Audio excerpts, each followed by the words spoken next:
Welcome to Strategy Saturday. I'm Charles Carillo, and today we're going to be discussing branding your real estate investment company.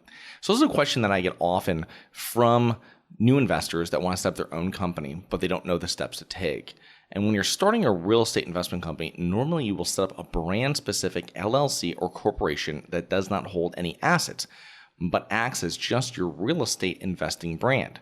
Make sure to speak to your attorney and CPA prior to setting up an LLC or corporation. First is pick your company name. Typically, real estate investment company names include the words group or holdings or partners or equity or capital or properties, etc. So you probably want to have that phrasing in your name as well. Next is check the name through a domain registrar to see if it's available. After that, I would check the name through the USPTO.gov to make sure that the name has not been trademarked by another real estate syndication or investment company. Now, this happened to us a few months ago when a partner of mine brought to my attention that there was another real estate syndication company using the word Harborside in their name. I'd actually spoken to the person that started this company a year before, prior to them starting this company, and I just sent them a quick message and said, hey, about our name and stuff like this. And they took down their website, but a simple USPTO search would have saved them a lot of time and money. I imagine they will find a new domain name, create new logos, change the company name in their text, and launch the website again. But it's a lot of hassle and a lot of cost. Next is find website hosting and build a website. Are you going to build it yourself? If so, find a WordPress template and a web host. If not, find a web designer and they will guide you through the process. You can find links to domain registrars, web hosts, email programs, and more on our website. Just go to globalinvestorspodcast.com under resources and select recommendations.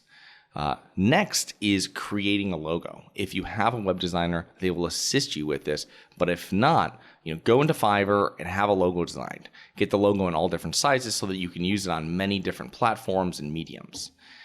After you have the logo, you can have a business card design on Fiverr as well, and then find an online company to print them for you.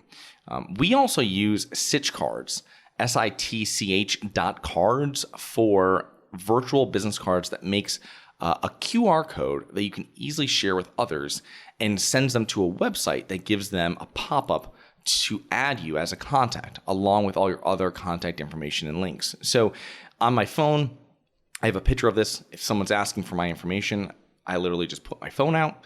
They will they'll put their camera over the QR code, and then on their phone, it pops up, it goes to a website, and then that website populates with a link right on top, a pop-up button that says add this person to your contact list, and then all my information is added into their phone. And also they have all the links to podcasts or website, all this kind of stuff. So it's the easiest way of getting your information into someone else's hands, and so that they can save it and they know who you are when you call them. On another note, don't get discouraged if you cannot find your exact domain name that you want. And if you find a great name and it's for sale, I would also consider buying it. I mean, you're starting an investment business and you want to look as professional as possible.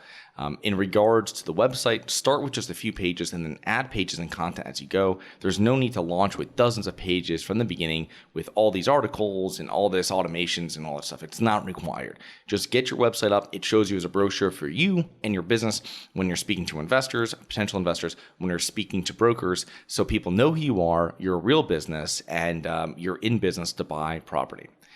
Social media is next. What platforms do you want to be on?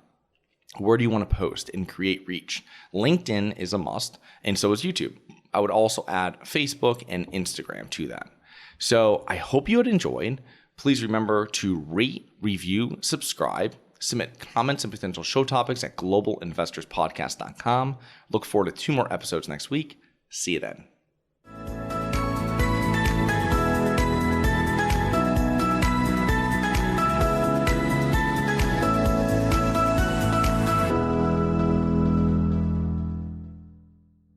Nothing in this episode should be considered specific, personal, or professional advice. Any investment opportunities mentioned on this podcast are limited to accredited investors. Any investments will only be made with proper disclosure, subscription documentation, and are subject to all applicable laws. Please consult an appropriate tax, legal, real estate, financial, or business professional for individualized advice. Opinions of guests are their own. Information is not guaranteed. All investment strategies have the potential for profit or loss. The host is operating on behalf of Syndication Superstars, LLC exclusively.